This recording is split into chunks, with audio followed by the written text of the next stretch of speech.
आप देख रहे हैं आज की ताजा खबर। मैं हूं आपके साथ जसप्रीत कौर।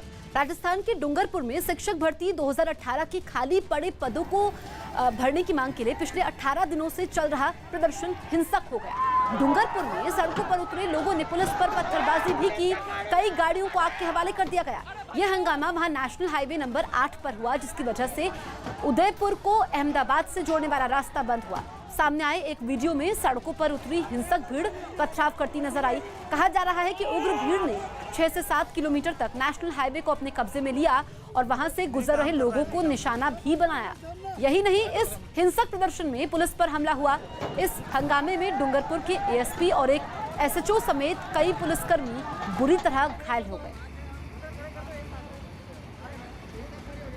यूरोप के देश बेलारूस में राष्ट्रपति चुनावों के बाद से शुरू हुआ बवाल थमने का नाम नहीं ले रहा। वहां के राष्ट्रपति अलेक्जेंडर लुकाशेंको के इस्तीफे की मांग पर हजारों लोग एक बार फिर सड़कों पर उतरे और बेलारूस की राजधानी मिन्स्क की सड़कों पर सभी लोगों ने राष्ट्रपति अलेक्जेंडर लुकाशेंको के खिलाफ काफी देर तक प्रदर्शन किया। मिन्स्क के विक्ट्री पार्क इलाके में जुटे इन प्रदर्शनकारियों को वहां से खदेड़ने के लिए तुरंत भारी पुलिस बल भी पहुंचा और लंबी कतार बनाकर उसने लोगों को पीछे करने की कोशिश की। लोग नहीं माने तो पुलिस ने उन्हें हिरासत में लेना शुरू कर दिया। एक एक कर कई लोगों को जबरन पुलिस की गाड़ी में बैठाया गया। हिरासत में लिए गए लोगों में कई बुजुर्ग महिलाएं भी शामिल रहीं। पुलिस की कार्रवाई से भड़के लोगों ने प्रदर्शन तेज किया तो उन पर पानी की बौछार कर उन्हें वहां से खदेड़ने की कोशिश की गई। विक्ट्री पार्क के अलावा मिन्स्क के कई इलाकों में बेलारूस के राष्ट्रपति के खिलाफ लोगों ने हंगामा किया। कुछ इलाकों में प्रदर्शनकारियों और पुलिस के बीच तीखी झड़प भी हुई, जबकि ज्यादातर जगहों पर लोगों का प्रदर्शन शांतिपूर्ण रहा। कोरोना से पीड़ित दिल्ली के उप मुख्यमंत्री मनीष सिसोदिया को मैक्स अस्पताल साकेत में भर्ती करवाया गया है। मनीष सिसोदिया को कोरोना के साथ साथ अब डेंगू भी हो गया है, जिसकी वजह से उनके खून में प्लेटलेट्स गिर रहे हैं। मनीष सिसोदिया 14 सितंबर को कोरोना पॉजिटिव पाए गए थे। तबीयत बिगड़ने के बाद 2 दिन पहले ही उन्हें एलएनजेपी अस्पताल में भर्ती करवाया गया था, लेकिन डेंगू भी होने के बाद उन्हें साकेत के मैक्स अस्पताल ले जाया गया है। वियतनाम से एक चौंकाने वाला वीडियो सामने आया, जिसमें अचानक आए तूफान की चपेट में कई बाइक सवार आ गए। इस तूफान से पहले वहां काफी देर तक बारिश भी हुई और बारिश थमने के बाद लोग अपने रोजमर्रा के काम के लिए घरों से बाहर निकल पड़े। लेकिन अचानक आए तूफान ने उन लोगों को बुरी तरह डरा दिया। वहां से सामने आई एक तस्वीर में दिखा कि एक सड़क पर मोटरसाइकिलों में सवार कुछ लोग खड़े थे। फिर अचानक इतनी तेज हवा चली कि सभी लोग अपनी मोटरसाइकिल समेत सड़क पर गिर पड़े। एक आदमी तो डर के मारे अपनी मोटरसाइकिल छोड़कर वहां से भाग गया। कुछ देर बाद हवा की रफ्तार थोड़ी कम हुई तो लोगों ने अपनी मोटरसाइकिलें उठानी शुरू की। इस तूफान में वहां खड़े लोगों को तो कुछ नुकसान नहीं हुआ, लेकिन बताया गया कि अचानक आए इस तूफान ने वियतनाम के कुछ इलाकों में मकानों को नुकसान पहुंचाया। मास्क नहीं पहनने पर मध्य प्रदेश के मंत्री नरोत्तम मिश्रा ने खेद जताया।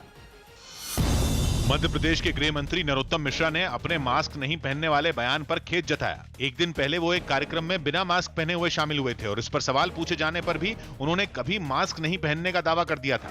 लेकिन मामला बढ़ जाने पर उन्होंने अपने इस बयान पर खेद जताते हुए सभी से मास्क पहनने की भी अपील की। मुझे स्वयं को पीड़ा हुई अपने शब्दों से। माननीय प्रधानमंत्री जी की भावनाओं के एकदम विपरीत थे। नोएडा के पुलिस कमिश्नर आलोक सिंह के आदेश पर सुंदर भाटी गैंग के एक सदस्य की 4 करोड़ की संपत्ति कुर्क कर दी गई। इसके लिए पुलिस के कई अधिकारी गाजियाबाद में उसकी जमीन पर पहुंचे और खेत में बोर्ड लगाकर आसपास रहने वाले लोगों को भी इसकी जानकारी दी। कानपुर कांड के बाद सीएम योगी आदित्यनाथ ने अपराधियों के खिलाफ सख्ती बरतने के आदेश दिए थे। इसी के तहत ये कार्रवाई की गई।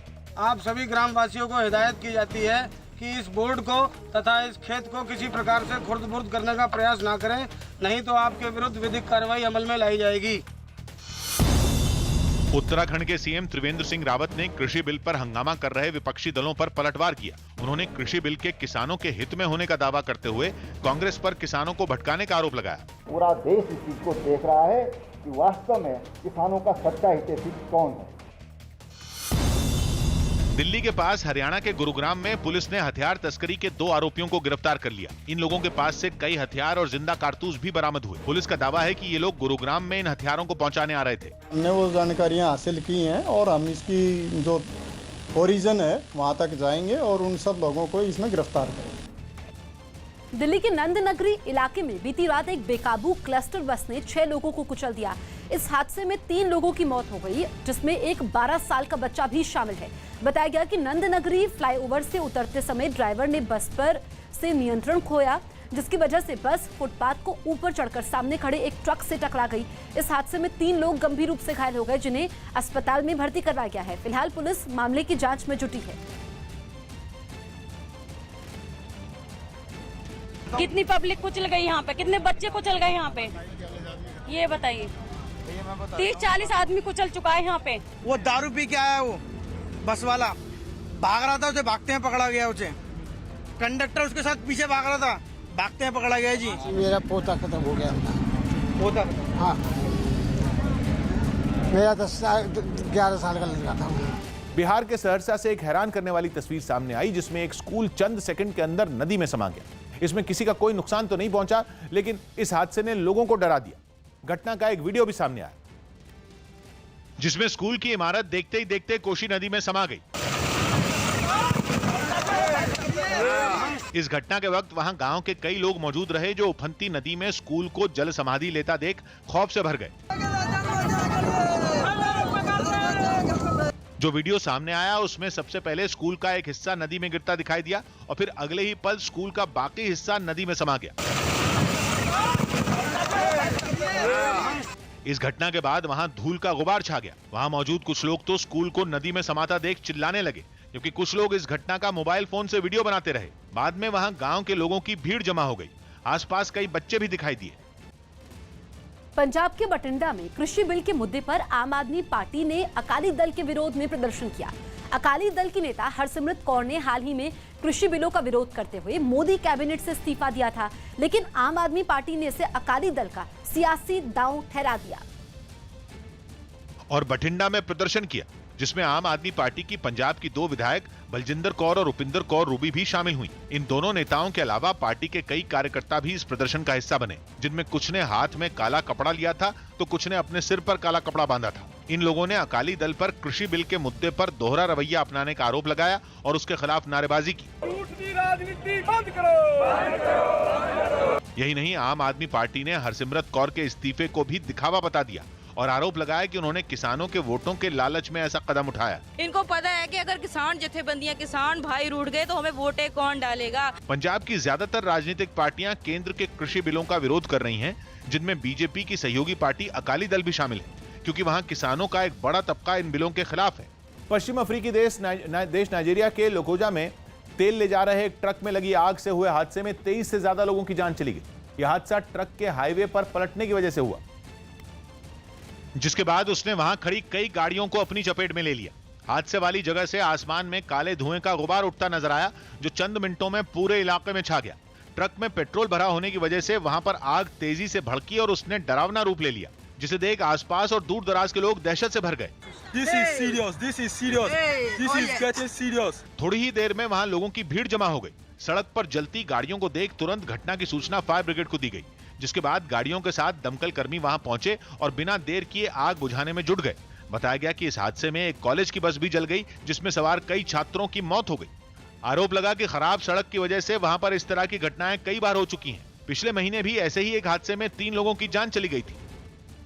इस वक्त की बड़ी खबर आपको बता दें, बिहार विधानसभा चुनाव का ऐलान आज होगा। दोपहर 12:30 बजे चुनाव आयोग ऐलान करेगा। तो इलेक्शन कमीशन की दोपहर 12:30 बजे प्रेस कॉन्फ्रेंस होगी। उसके बाद बिहार चुनाव कब होंगे इसका ऐलान हो जाएगा। तो काफी समय से ये चर्चा हो रही थी और आज इलेक्शन कमीशन की प्रेस कॉन्फ्रेंस पर सबकी नजरें टिकी हुई है। दोपहर 12:30 बजे का वक्त होगा बिहार चुनाव पर। आज चुनाव आयोग की बैठक भी होनी है और उसके बाद बिहार विधानसभा चुनाव की घोषणा हो जाएगी कि चुनाव कितने चरणों में होगा, कब होगा। और वैसे भी इसको लेकर के तैयारियां पहले से चल रही है। चुनाव प्रचार का दौर भी जारी है, कोरोना समय में भी वीडियो कॉन्फ्रेंसिंग के जरिए।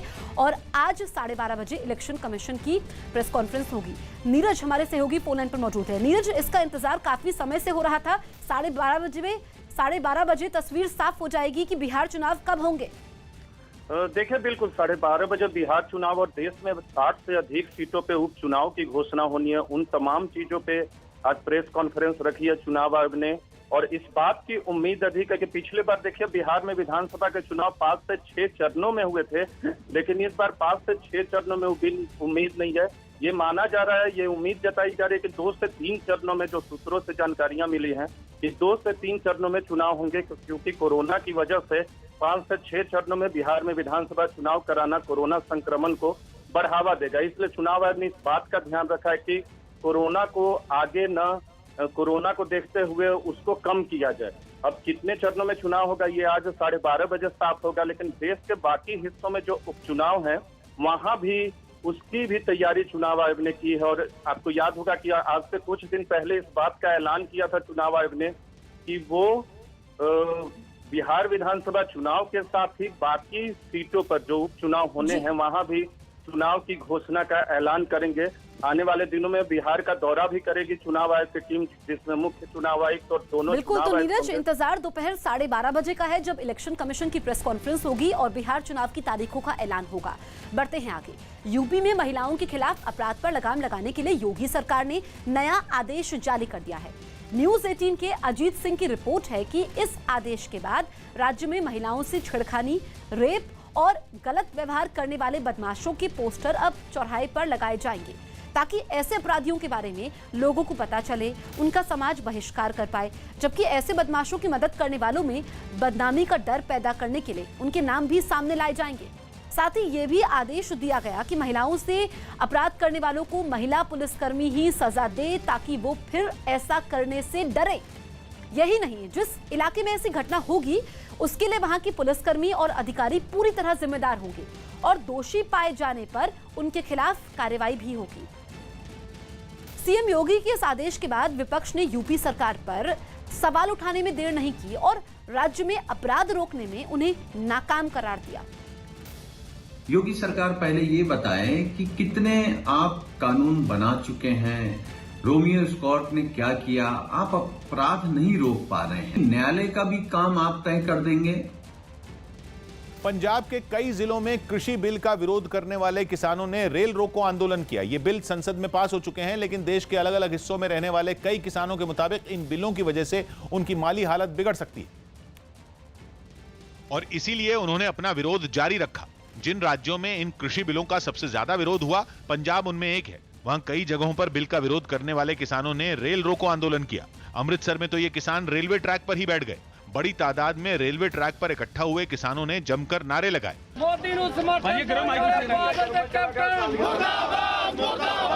उनके हाथों में झंडे नजर आए और वो रेल रोकने के लिए ट्रैक पर ही बैठ गए। फिरोजपुर जिले के किसान तो एक कदम और आगे निकल गए। वो केवल रेलवे ट्रैक पर इकट्ठा ही नहीं हुए, बल्कि उन्होंने वहां टेंट भी गाड़ दिए और प्रदर्शन करने लगे।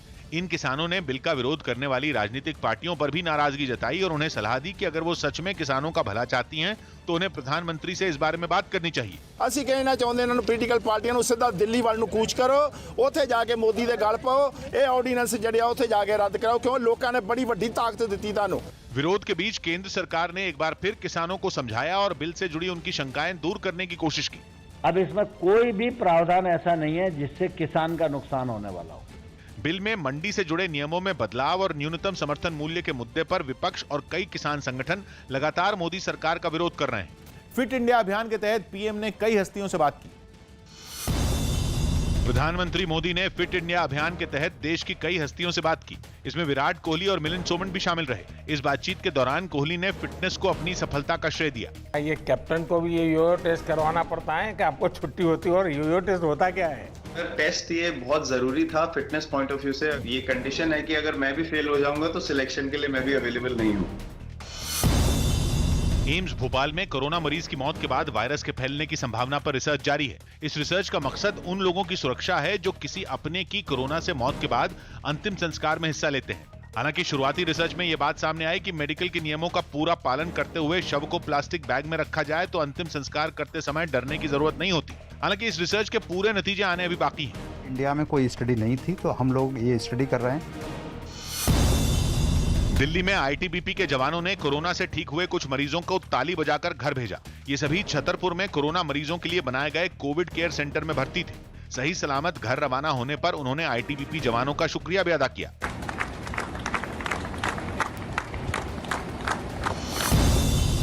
बीजेपी नेता कपिल मिश्रा दिल्ली के लोधी रोड में दिल्ली पुलिस के स्पेशल सेल के दफ्तर पहुंचे, जहां उन्होंने कुछ लोगों पर नफरत फैलाने और दिल्ली हिंसा के आरोपियों को बचाने का आरोप लगाया। साथ ही कपिल मिश्रा ने अपनी जान पर खतरा बताते हुए शिकायत भी दर्ज करवाई। एक वर्ग ऐसा है जो मेरे खिलाफ झूठा कैंपेन चला रहा है, हेट कैंपेन चला रहा है, अपराधियों को बचाने की कोशिश कर रहा है और झूठी शिकायतें कर रहा है।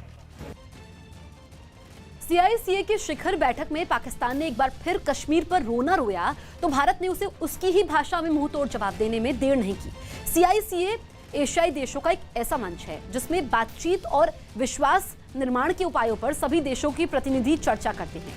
न्यूज 18 के नीरज कुमार की रिपोर्ट है कि CICA की इस बार की शिखर वार्ता में पाकिस्तान ने एक बार फिर कश्मीर का मुद्दा उठाते हुए दूसरे देशों का ध्यान अपनी तरफ खींचने की कोशिश की, लेकिन इस कोशिश में उसे एक बार फिर मुंह की खानी पड़ी। भारत ने कश्मीर का मुद्दा उठाने पर पाकिस्तान पर जोरदार पलटवार किया और उसे दो टूक कहा कि जम्मू कश्मीर और लद्दाख भारत का अभिन्न हिस्सा है और पाकिस्तान को इसमें दखल का कोई अधिकार नहीं है। यही नहीं, विदेश मंत्री S जयशंकर ने वर्चुअल बैठक में पाकिस्तान को आतंकवाद का वैश्विक केंद्र भी बता दिया। उत्तर प्रदेश के लखीमपुर खीरी से एक दिल दहला देने वाली घटना सामने आई जिसमें एक प्लाईवुड फैक्ट्री के मालिक ने इलाके के लोगों पर ताबड़तोड़ कई गोलियां चला दी। इलाके के लोग फैक्ट्री से निकलने वाले जहरीले पानी को तालाब में छोड़ने का विरोध कर रहे थे, लेकिन फैक्ट्री मालिक भीड़ के विरोध पर इस कदर बिगड़ा कि उसने ताबड़तोड़ कई गोलियां चलाकर दहशत पैदा कर दी। ये घटना पुलिस की मौजूदगी में हुई, जिसे अपनी जान बचाकर वहां से भागना पड़ा। फायरिंग की वजह से मची भगदड़ में भी कई लोग जख्मी हो गए। दिल दहला देने वाली ये घटना लखीमपुर खीरी के महेवागंज में हुई। इस मामले में पुलिस ने फैक्ट्री मालिक के खिलाफ केस भी दर्ज कर लिया। श्रीनगर में हाईकोर्ट के वकील बाबर कादरी की हत्या कर दी गई। हथियारों से लैस हमलावरों ने घर में घुसकर उन पर गोलियों की बौछार कर दी। वारदात कल शाम करीब 6:45 बजे की है, जब श्रीनगर के हवाल इलाके में हमलावरों ने अचानक उन पर गोलियों की बौछार कर दी। इस हत्याकांड के बाद सुरक्षा बल ने पूरे इलाके की घेराबंदी कर हमलावरों की तलाश तेज कर दी है। इससे पहले कल ही एक सरपंच की हत्या कर दी गई थी, यानी 24 घंटे के अंदर गोलियों से छलनी कर 2 बड़ी वारदातों को अंजाम दिया गया। कनाडा के नोवा स्कोशिया प्रांत में लोगों की सुबह चक्रवाती तूफान टेडी के कहर के साथ हुई। तय वक्त से 2 घंटे पहले ही तूफान इलाके में पहुंच गया और तेज बारिश ने लोगों के लिए मुसीबत खड़ी कर दी। और सिर्फ बारिश ही नहीं, हवा की रफ्तार भी 100 किलोमीटर प्रति घंटा तक पहुंच गई। नतीजा यह हुआ कि इलाके की बिजली गुल हो गई। बताया गया कि करीब 20,000 लोगों को अंधेरे में गुजारा करना पड़ा। समंदर की लहरों ने भी खतरनाक रूप ले लिया। मौसम विभाग की तरफ से 30 फीट तक ऊंची लहरें उठने का अनुमान जताया गया, मगर कुछ लोगों ने मौके पर चौका मारा और वो उफनती लहरों पर सर्फिंग करने निकल पड़े। लेकिन कनाडा के नोवा स्कोशिया पहुंचने से पहले टेडी तूफान अमेरिका के न्यू हैम्पशायर और मेन राज्य में भी ट्रेलर दिखा चुका था। न्यू हैम्पशायर से सामने आई एक तस्वीर में तो एक आदमी समंदर में उठती तेज लहरों का वीडियो बनाने के लिए सड़क पर खड़ा नजर आया, लेकिन लहरों ने उसे ही भिगो डाला। लहरों की रफ्तार और ताकत देखकर लगा जैसे वो रेलिंग तोड़कर सब बहा ले जाएंगी। अमेरिका के मेन राज्य में भी समंदर की लहरें गाड़ियों पर कहर डालती दिखी। सड़क पर समंदर का पानी हिलोरे मारता दिखाई दिया। ड्रग्स केस में आज एनसीबी अभिनेत्री रकुलप्रीत सिंह से भी पूछताछ करेगा। रिया की ड्रग्स कनेक्शन की जांच के समय ही रकुलप्रीत सिंह का भी नाम सामने आया था, जिसके बाद एनसीबी ने पूछताछ के लिए उन्हें नोटिस भेजा है। हालांकि पहले ये पूछताछ गुरुवार को ही होनी थी, लेकिन रकुलप्रीत सिंह के मुताबिक उन्हें समय पर समन नहीं मिल पाया था। पूछताछ में शामिल होने के लिए रकुलप्रीत सिंह कल शाम को हैदराबाद से मुंबई पहुंच गई हैं। इसके अलावा आज दीपिका पादुकोण की मैनेजर करिश्मा प्रकाश से भी पूछताछ होगी। करिश्मा और दीपिका पादुकोण की भी एक चैट सामने आई है जिसमें ड्रग्स का जिक्र है। अमेरिका के इलिनॉय से एक हैरान करने वाली तस्वीर सामने आई जिसमें एक आदमी बीच सड़क पर घुड़सवारी करता दिखाई दिया। इस दौरान पुलिस ने उसे ऐसा करने से कई बार रोका, लेकिन उस पर पुलिस की बातों का कोई असर होता नहीं दिखा और वो हाईवे पर घोड़े को भगाता रहा। सड़क पर दौड़ती गाड़ियों के बीच में वो बिना किसी डर के घुड़सवारी करता नजर आया। उसकी इस हरकत की वजह से वहां से गुजर रही कई गाड़ियों को अपनी रफ्तार धीमी करनी पड़ी, जिससे कि सड़क पर कोई हादसा ना हो जाए। थोड़ी देर में पुलिस की एक गाड़ी भी उसके करीब पहुंच गई और उसे रुकने का इशारा किया। इस पर रुकने के बजाय वो अपने घोड़े को और तेज दौड़ाने लगा। हालांकि पुलिस ने भी उसका पीछा नहीं छोड़ा और थोड़ी देर में पुलिस की कुछ और गाड़ियां वहां पहुंच गईं। आगे जाकर पुलिस वालों ने उसे घेर लिया, जिसके बाद वो घोड़े पर खड़ा हो गया और अपनी इस शरारत पर खुश होता दिखा। लेकिन सड़क पर घोड़ा दौड़ाना उसे महंगा पड़ा और पुलिस ने बिना देर किए उसे गिरफ्तार कर लिया। दिल्ली दंगों पर पिछले हफ्ते कोर्ट में दायर हुई चार्जशीट में कांग्रेस नेता सलमान खुर्शीद समेत कई बड़े नेताओं के नाम का जिक्र किया गया है। न्यूज 18 के अमित सिंह की रिपोर्ट है कि चार्जशीट में इन नेताओं का नाम आरोपियों के बयान के आधार पर सामने आया है। मतलब अपने बयान में आरोपियों ने इन लोगों का नाम लिया। इनमें कांग्रेस नेता सलमान खुर्शीद, लेफ्ट नेता वृंदा करात, कविता कृष्णन, वैज्ञानिक गौहर रजा और वकील प्रशांत भूषण का नाम है। कहा जा रहा है कि दिल्ली दंगों की मुख्य आरोपी और कांग्रेस की पूर्व पार्षद इशरत जहां ने अपने बयान में सलमान खुर्शीद का नाम लिया और बताया कि उसने सलमान खुर्शीद को CAA के खिलाफ हुए प्रदर्शनों में बुलाने के लिए संपर्क किया था। आरोप है कि उनके भाषणों को प्रदर्शनों के समय सुना जाता था और इसके बाद भीड़ वहां डटी रहती थी। स्पेशल सेल ने एक हफ्ते पहले ही कोर्ट में दिल्ली दंगों पर 17,000 पन्नों की चार्जशीट दायर की थी। अगर मैंने प्रोवोकेटिव स्पीच दी जो कि गैर कानूनी है तो मुझ पर एक्शन क्यों नहीं लिया, मुझे अक्यूज क्यों नहीं बनाया? तो अगर मुझे अक्यूज नहीं बनाया है तो मुझे बदनाम क्यों कर रहे हैं? त्रिपुरा की राजधानी अगरतला में नौकरी से निकाले गए शिक्षकों ने सिविल सचिवालय के बाहर बड़ी तादाद में जुटकर जोरदार प्रदर्शन किया। राज्य सरकार की तरफ से टीचरों की नियुक्ति के लिए प्रतियोगिता कराने के ऐलान के विरोध में वो सड़क पर उतर आए और उन्हें नौकरी देने की मांग करते हुए सचिवालय की ओर कूच किया। ऐसे में पुलिस ने बैरिकेडिंग कर उन्हें रोकने की कोशिश की, लेकिन जब वो नहीं माने तो उन पर पानी की बौछार की गई। फिर भी वो प्रदर्शनकारी डटे रहे। पुलिस ने गुस्साए शिक्षकों को वहां से हटाने के लिए हल्के लाठीचार्ज का सहारा भी लिया, जिसमें कुछ टीचर जख्मी भी हो गए। फिर भी पुलिस वाले उन्हें वहां से भेजने की कोशिश में नाकाम दिखे। सड़क पर उतरे शिक्षक लगातार अपने लिए इंसाफ की मांग करते रहे। जब उन्हें आगे जाने से रोक दिया गया तो वो सचिवालय के गेट के बाहर ही सड़क पर बैनर बिछाकर बैठ गए। उन्होंने तालियां बजाकर और नारेबाजी कर सबका ध्यान अपनी ओर खींचने की कोशिश की। प्रदर्शन कर रहे शिक्षकों ने आपबीती सुनाते हुए राज्य सरकार से अपनी नौकरी बचाने की गुहार भी लगाई। पुलिस के लाठियां बरसाने के दौरान किसी शिक्षक के हाथ में चोट लगी तो किसी का पैर घायल हो गया, जिसके बाद वो दर्द से कराहते दिखे। एक शिक्षक को तो स्कूटर से इलाज के लिए अस्पताल तक भेजना पड़ गया। ड्रग्स के मामले में एनसीबी की जांच का सामना कर रही फिल्म अभिनेत्री दीपिका पादुकोण अपनी फिल्म की शूटिंग छोड़कर गोवा से मुंबई पहुंच गई। देर शाम चार्टर्ड प्लेन से मुंबई पहुंची दीपिका पादुकोण के साथ उनके पति रणवीर सिंह भी थे। दीपिका को एनसीबी ने पूछताछ के लिए तलब किया है। दीपिका को कल ही एनसीबी के सामने पेश होना था, लेकिन अब शनिवार को उनसे पूछताछ होगी। दीपिका से पूछताछ के लिए एनसीबी ने सवालों की लंबी चौड़ी लिस्ट भी तैयार की है। इस बीच रणवीर सिंह ने भी पूछताछ के समय एनसीबी ऑफिस में मौजूद रहने की इजाजत मांगी है। रणवीर सिंह के मुताबिक दीपिका कई बार घबरा जाती हैं, इसलिए उन्हें भी साथ रहने की इजाजत दी जाए। दीपिका पादुकोण और रणवीर सिंह अपने घर पर पहुंच चुके हैं। तस्वीरें मैं आपको दिखा रहा हूं। यहां पर इस रास्ते से दीपिका पादुकोण और रणवीर सिंह गोवा से अपने घर पर पहुंच रहे हैं। एनसीबी ने उन्हें सम्मत किया है, जिसके बाद यहां पर दीपिका पादुकोण और रणवीर सिंह पहुंचे हैं। ये तस्वीरें आप देखिए, सीधी रणवीर सिंह और दीपिका पादुकोण इस गाड़ी में हैं, अपने घर पर पहुंचे हैं बोमोन पर। ये तस्वीरें देखिए जहां पर रणवीर सिंह और दीपिका पादुकोण यहां पहुंचे हैं और जब हालांकि सिक्योरिटी के लोग आने नहीं दे रहे हैं करीब, लेकिन यहाँ पर आप देखिए अपने घर पर पहुंचे हैं दीपिका पादुकोण और रणवीर सिंह।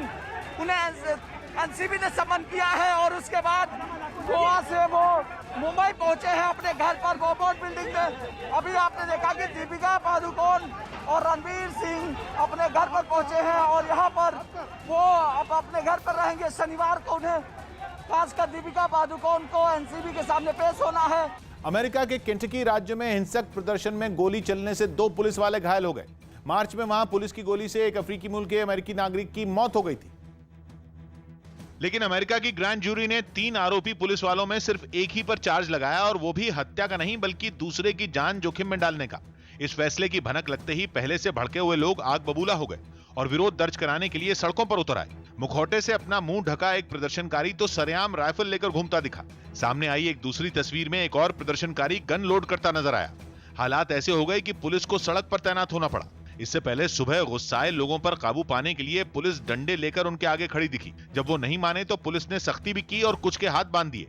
एक जगह तो पुलिसकर्मी कुछ प्रदर्शनकारियों के ऊपर सवार दिखे। अमेरिका के दूसरे इलाकों में भी विरोध की आवाज उठी। वॉशिंगटन डीसी में सैकड़ों लोगों ने विरोध प्रदर्शन किया। ऐसा ही नजारा न्यूयॉर्क में भी देखने को मिला। बीती रात पाकिस्तान ने एलओसी पर उकसाने वाली कार्रवाई करते हुए भारतीय इलाकों में गोलाबारी की है। पाकिस्तान की इस गोलाबारी का भारतीय फौज ने भी मुंहतोड़ जवाब दिया है। पाकिस्तान की तरफ से बीती रात करीब 10 बजे गोलाबारी की गई। ये गोलाबारी पुंछ के देगवार और मालती सेक्टर में हुई, जिसके बाद भारतीय सेना की तरफ से जवाबी कार्रवाई की गई। आतंकवादियों की घुसपैठ करवाने के लिए पाकिस्तान की तरफ से अक्सर इस तरह की गोलाबारी की जाती है। मेक्सिको की राजधानी मेक्सिको सिटी में सैकड़ों लोगों ने राष्ट्रपति के इस्तीफे की मांग पर प्रदर्शन किया। लंबे वक्त से वहां के राष्ट्रपति का विरोध कर रहे एक संगठन से जुड़े सैकड़ों लोग और समर्थक सड़क पर उतरे और मार्च करते हुए शहर के ऐतिहासिक स्थल एल जोकेलो के सामने जमा हो गए। प्रदर्शन कर रहे लोगों ने सरकार पर कोरोना महामारी और उसकी वजह से आए आर्थिक संकट का ठीक तरह से प्रबंधन नहीं करने का आरोप लगाया और राष्ट्रपति के खिलाफ जमकर भड़ास निकाली। लोगों का गुस्सा ऐसा था कि वो वहां तंबू गाड़कर बैठ गए और राष्ट्रपति के इस्तीफे की मांग तक वहीं डटे रहने की चेतावनी देने लगे। No vamos a dejar el Zócalo hasta que López se retire. हालांकि बढ़ते विरोध प्रदर्शनों को देख खुद राष्ट्रपति एंड्रेस मैनुएल लोपेज ओब्राडोर ने अपनी सफाई दी। No simulen. हालात बेकाबू न हो इसके लिए वहां भारी संख्या में पुलिस भी तैनात दिखी, जिसने लोगों को समझाने की भी कोशिश की, लेकिन वो अपनी मांगे पूरी होने तक वहां से हटने को तैयार नहीं हुए। जम्मू कश्मीर से बड़ी खबर आ रही है। शोपियां में आतंकवादियों ने मिनी सचिवालय के बाहर तैनात सीआरपीएफ के जवानों पर फायरिंग की है। आतंकवादियों की इस फायरिंग के बाद सुरक्षा बल ने पूरे इलाके को घेर लिया है। आतंकवादियों की तलाश भी की जा रही है। मुंबई में डिब्बे वालों ने राज ठाकरे से मुलाकात की। मुंबई में कुछ डिब्बे वाले एमएनएस प्रमुख राज ठाकरे से मिलने पहुंचे। इन लोगों ने आर्थिक मदद की मांग की और लोकल ट्रेन से यात्रा की इजाजत देने की भी मांग रखी। राज ठाकरे से मुलाकात के दौरान इन डिब्बे वालों ने राज्य सरकार पर अनदेखी करने के भी आरोप लगाए। ये सभी लोग कोरोना काल में आर्थिक संकट से जूझ रहे हैं। ये मांग को लेकर मनसे ने आंदोलन किया था, इसलिए आदरणीय राज ठाकरे साहब इनके आभार व्यक्त करने के लिए मुंबई का डिब्बे वाला यहाँ पे आया था। सीबीएसई के 12वीं की कंपार्टमेंट परीक्षाओं के नतीजे 10 अक्टूबर को आएंगे। सीबीएसई ने यह जानकारी सुप्रीम कोर्ट को दी। इससे पहले अदालत ने छात्रों के कॉलेज में दाखिले का ध्यान रखते हुए ये नतीजे जल्द घोषित करने का आदेश दिया था। कॉलेज में एडमिशन की आखिरी तारीख 30 अक्टूबर है। ऐसे में सीबीएसई के इस फैसले से कंपार्टमेंट परीक्षा देने वाले करीब 2 लाख छात्रों को बड़ी राहत मिलेगी। भारत ने नेपाल को 103 करोड़ नेपाली रुपयों यानी भारतीय रुपयों के हिसाब से करीब 65 करोड़ रुपए की मदद दी। ये पैसा भूकंप से प्रभावित हुए लोगों की मदद और स्कूलों को बनाने के काम में खर्च किया जाएगा। 2015 में नेपाल में आए भीषण भूकंप से कई इलाकों में काफी तबाही हुई थी। इस दौरान करीब 10,000 लोगों की मौत हो गई थी, साथ ही कई मकान ढह गए थे।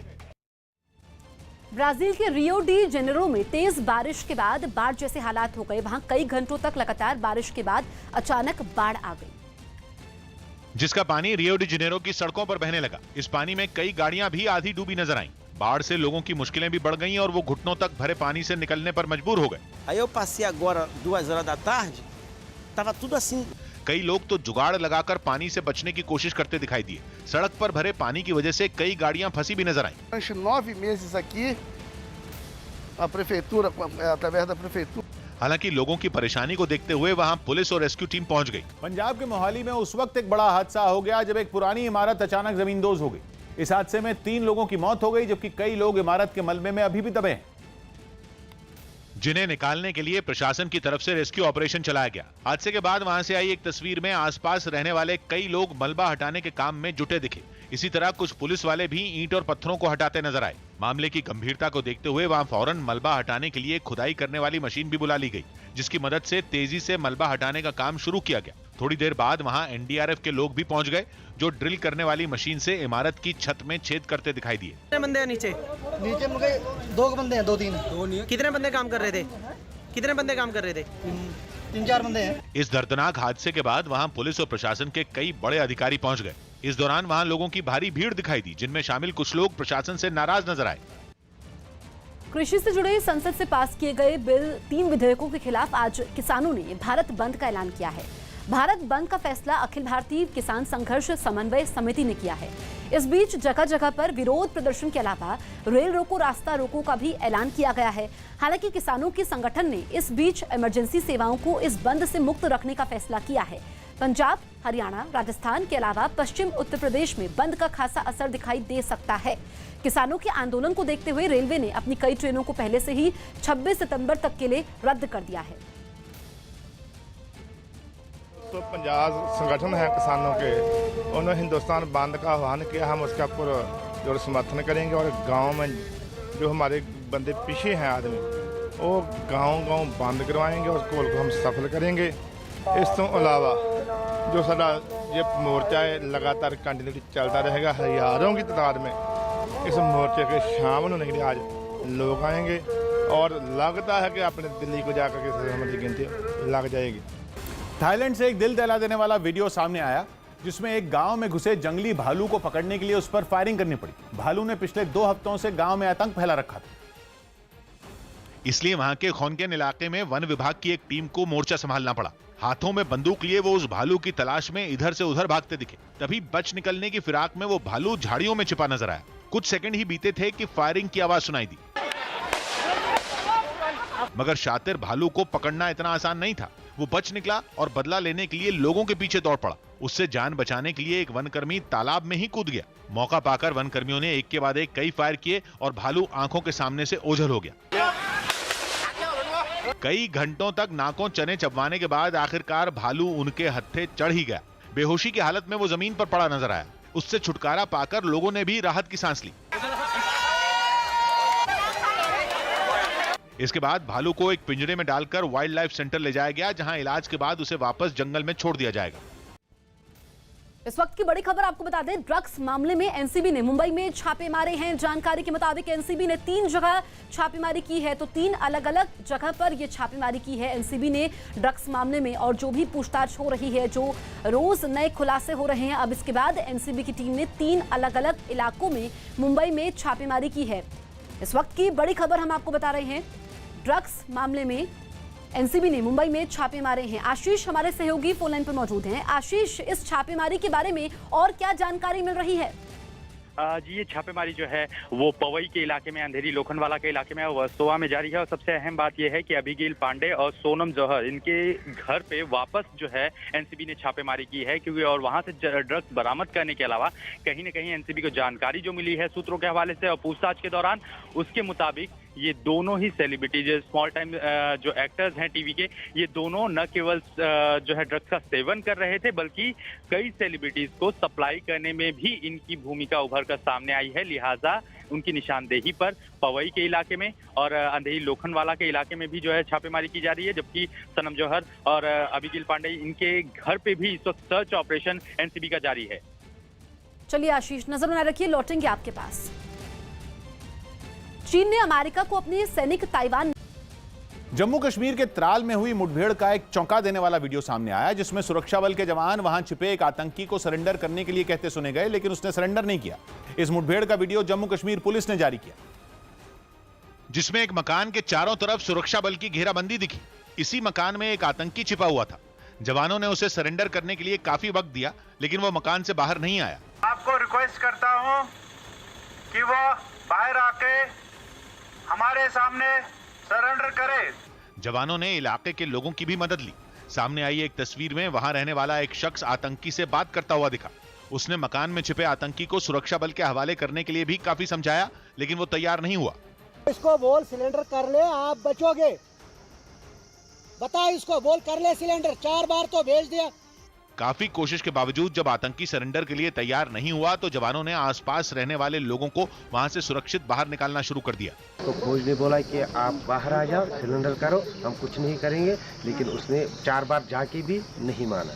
जवानों के काफी समझाने के बावजूद उसने फायरिंग शुरू कर दी, जिसके बाद सुरक्षा बल ने उसे मुठभेड़ में ढेर कर दिया। खबर दो और इवैक्यूएट करो यहाँ से। इस मुठभेड़ का वीडियो जम्मू कश्मीर पुलिस की तरफ से जारी किया गया।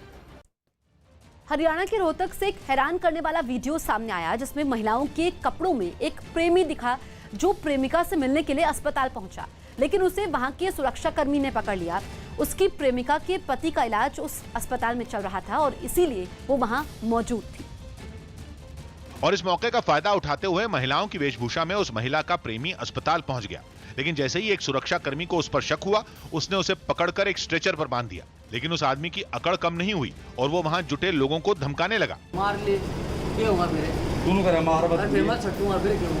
जब काफी देर बीत जाने के बाद भी उसे छोड़ा नहीं गया, तब उसने बताया कि वो अस्पताल क्यों पहुंचा था। मार दियो। इस मामले की जानकारी मिलने पर कुछ पुलिस वाले वहां पहुंचे और उसे वहां से थाने ले गए। संसद में पेश सीएजी की रिपोर्ट में रेलवे पर गलत आंकड़े पेश करके आर्थिक हालात बेहतर दिखाने का आरोप लगाया गया।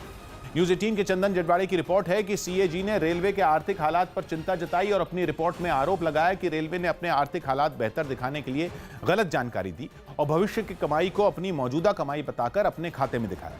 सीएजी की रिपोर्ट के मुताबिक रेलवे ने कारोबारी साल 2018-19 में अपना 3,500 करोड़ रुपए से ज्यादा का फायदा दिखाया, जबकि असल में इस कारोबारी साल में उसे नुकसान हुआ। सीएजी के मुताबिक रेलवे ने कमाई के आंकड़े को गलत तरीके से पेश करके दिखाया और इस तरह से उसने 3773 करोड़ रुपए से भी ज्यादा का फायदा दिखाया है, जबकि हकीकत में इस साल उसका ग्रोथ नेगेटिव रहा है। रेलवे ने अगर सही आंकड़े पेश किए होते तो असल में उसे इस वित्त वर्ष में 7335 करोड़ रुपए का नुकसान हुआ है। डायरेक्टर अनुराग कश्यप की मुश्किलें बढ़ सकती हैं। गुरुवार को पायल घोष ने वर्सोवा पुलिस को अपने आरोपों को साबित करने के लिए कुछ सबूत दिए हैं, जिनकी जांच की जा रही है।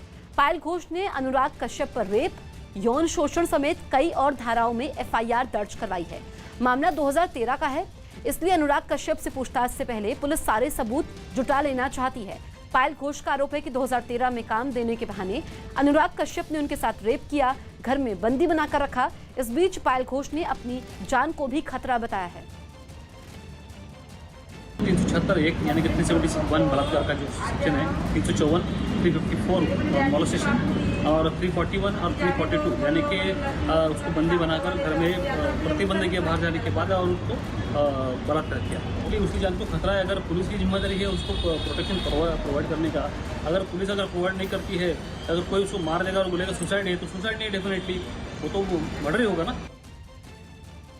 बिहार विधानसभा चुनाव का ऐलान आज होगा दोपहर 12:30 बजे। चुनाव आयोग ऐलान करेगा दोपहर 12:30 बजे। इलेक्शन कमीशन की प्रेस कॉन्फ्रेंस होनी है और उसके बाद तस्वीर साफ हो जाएगी कि बिहार में चुनाव कब होंगे, कितने चरणों में होंगे, क्योंकि इस बार कोरोना वायरस की वजह से उम्मीद की जा रही है कि चरण कम होंगे ताकि ज़्यादा से ज़्यादा लोग अपने मताधिकार का इस्तेमाल कर पाएं और सोशल डिस्टेंसिंग का भी पालन हो। तो इसको लेकर के आज चुनाव आयोग तस्वीर साफ करेगा, कैसे इस प्रक्रिया को पूरा किया जाएगा। नीरज हमारे सहयोगी फोन लाइन पर मौजूद है। नीरज, आज 12:30 बजे तो ऐलान होगा बिहार चुनाव की तारीखों का, लेकिन जो इस वक्त स्थिति है, कोरोना वायरस का समय है, ऐसे में क्या नियम होंगे, कैसे लोग वोटिंग करेंगे, तमाम चीजें आज दोपहर 12:30 बजे साफ हो जाएंगी।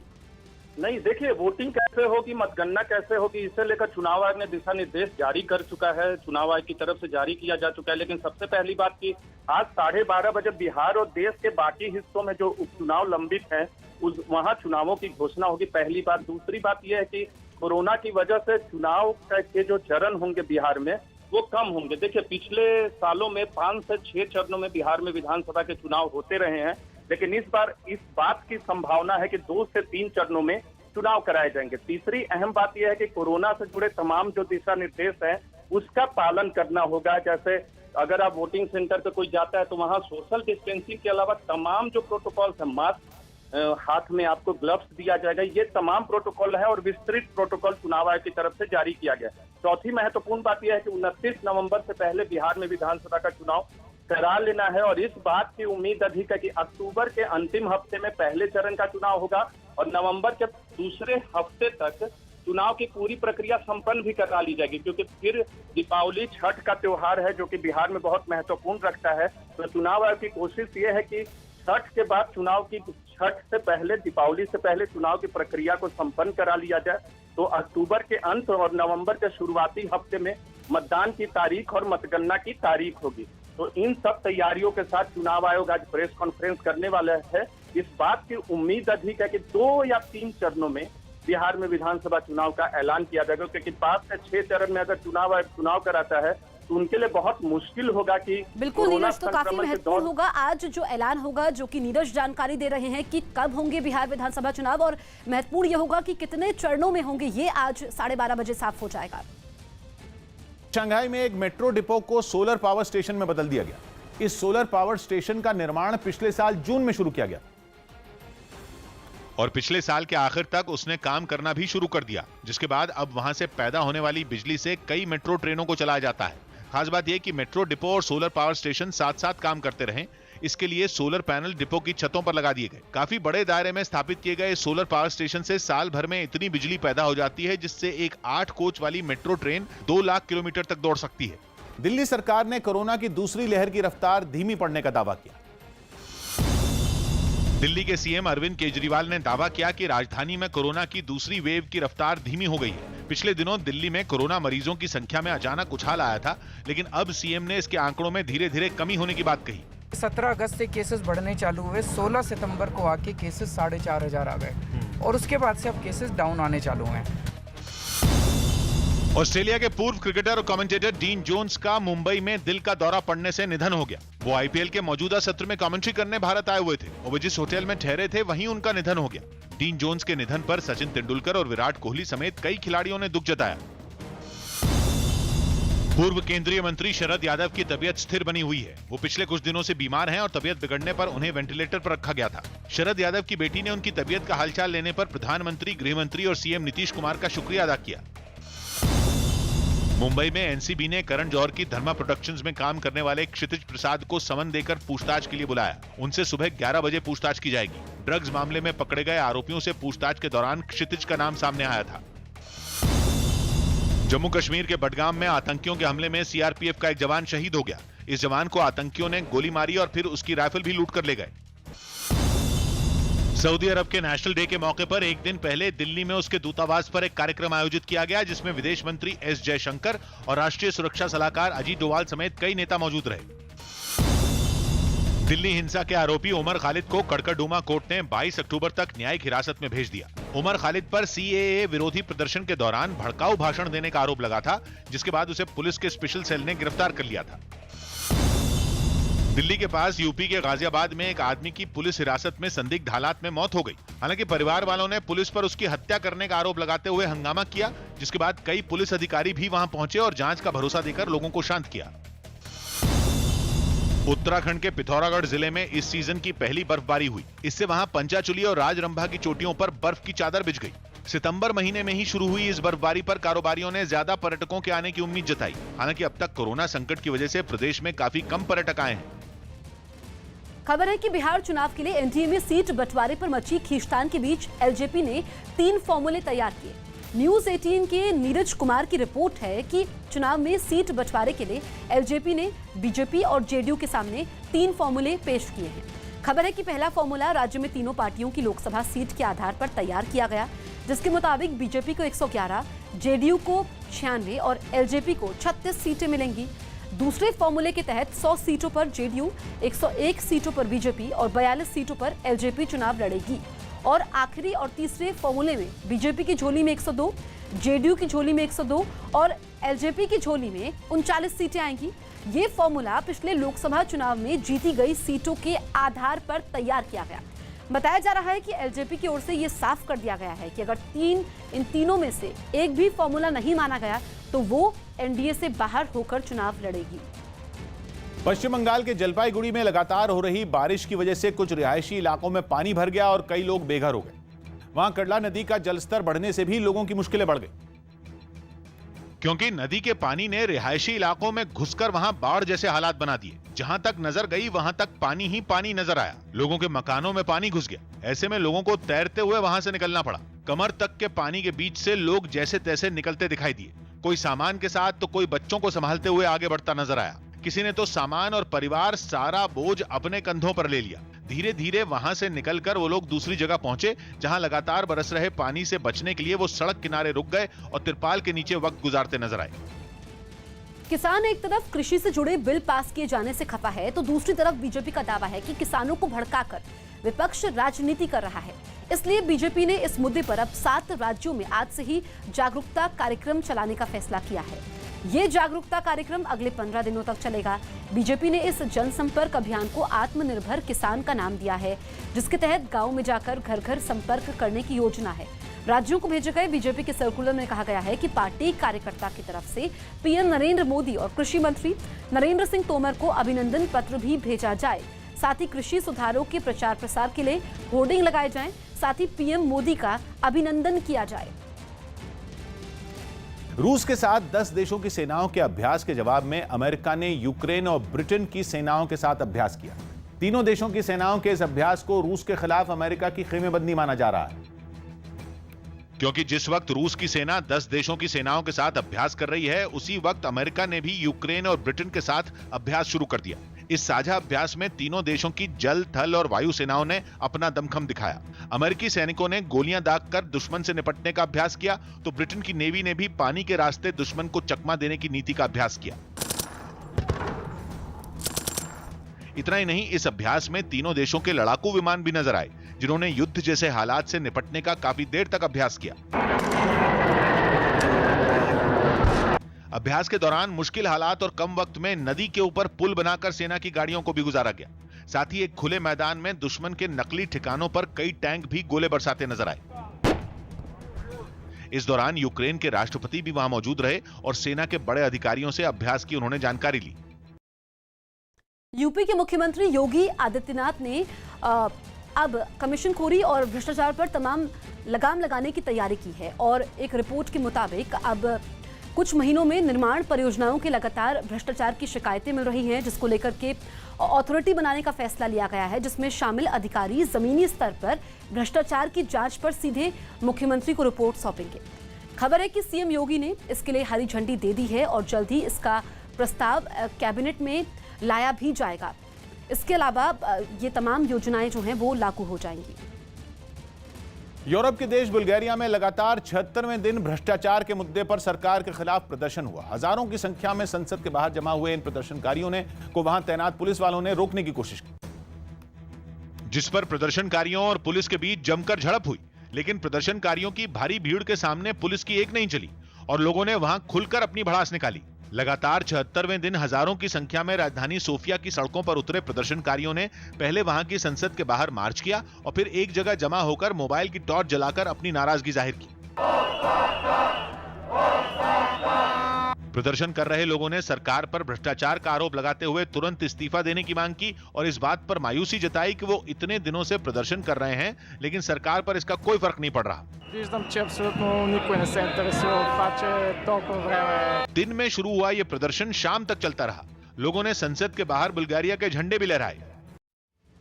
बिहार के हजारों स्वच्छाग्रहियों ने पटना में जेडीयू दफ्तर के सामने वेतन के लिए हंगामा किया।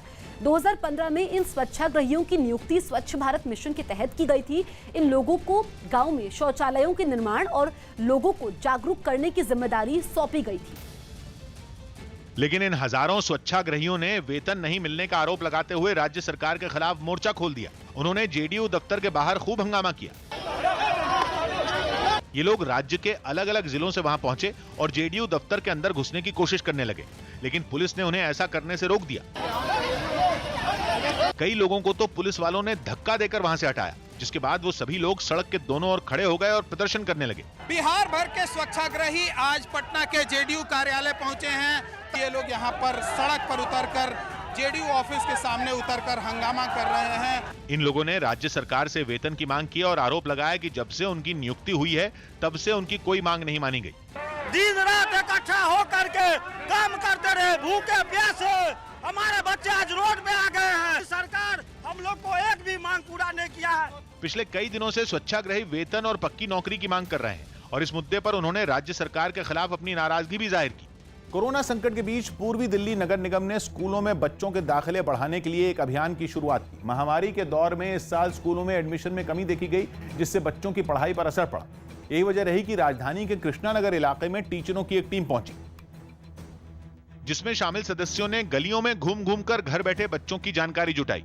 जिन बच्चों और उनके माता पिता ने स्कूल में एडमिशन कराने में दिलचस्पी दिखाई, उनसे बातचीत कर एक फॉर्म भरा गया। एक टीचर है जो बच्चे से उसके बारे में पूछ रही हैं, उसका नाम दर्ज कर रही हैं और ये प्रक्रिया जो स्कूल में होती थी वो घर घर जाकर की जा रही है। स्कूलों से निकलकर घर पर पहुंची टीचरों की इस टीम ने बच्चों के माता पिता को उन तमाम सुविधाओं से जागरूक करने की कोशिश भी की जो नगर निगम के स्कूलों में छात्रों को मिलती हैं। एडमिशन के लिए अपने बच्चों को लाएं और वहां पर सरकार द्वारा निःशुल्क मिलने वाली सभी सुविधाओं का फायदा उठाएं। बच्चों के माता पिता को एडमिशन के लिए तैयार करने वाली टीम की एक सदस्य ने माना कि ऐसा करने से स्कूलों में दाखिलों की संख्या में बढ़ोतरी देखने को मिल रही है। जो बच्चे बिल्कुल ही नहीं आ पा रहे थे वो बच्चे अब स्कूलों तक आ रहे हैं। हमसे अगर उनके पास व्हाट्सएप है वो ऑनलाइन जुड़ रहे हैं। इलाके के निगम पार्षद संदीप कपूर भी इस मुहिम से जुड़े और टीचरों के साथ घर घर जाकर वहां के हालात जानने की कोशिश करते दिखाई दिए। कुछ बड़े बच्चे भी हमें मिल रहे हैं जो कि 8-8, 9-9 साल के, लेकिन आज तक स्कूल नहीं गए।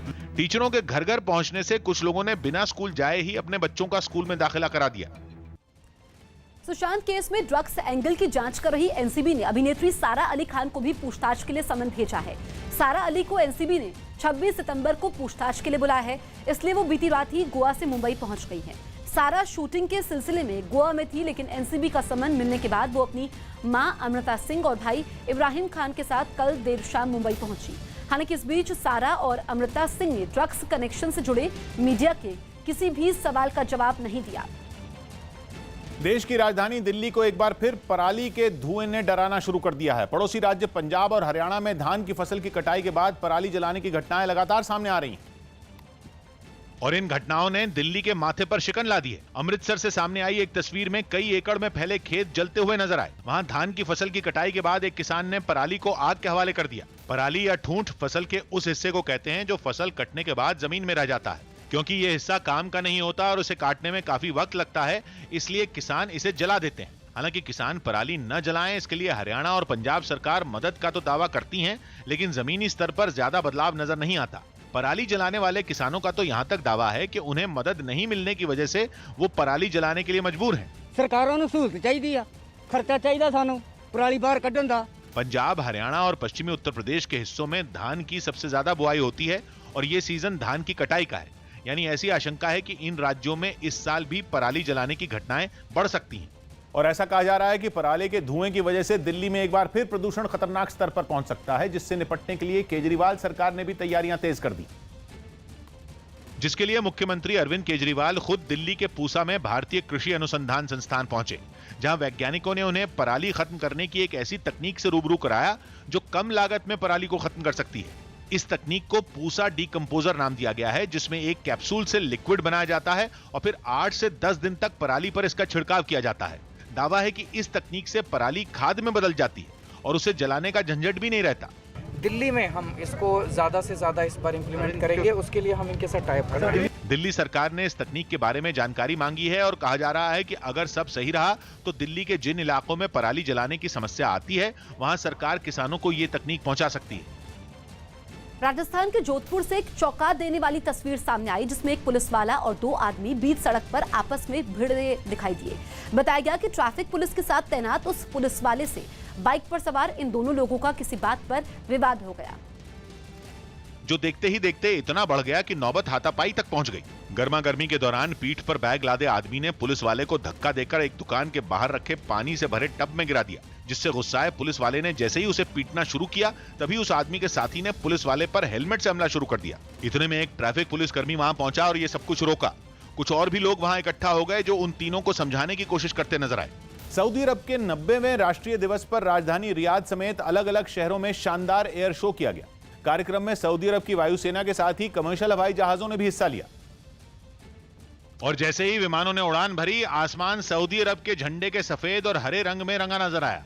उड़ते हुए हवाई जहाजों ने अलग अलग रंग का धुआं छोड़ा, जिसे देखकर ऐसा लगा जैसे वो नीले आसमान में रंग भर रहे हों।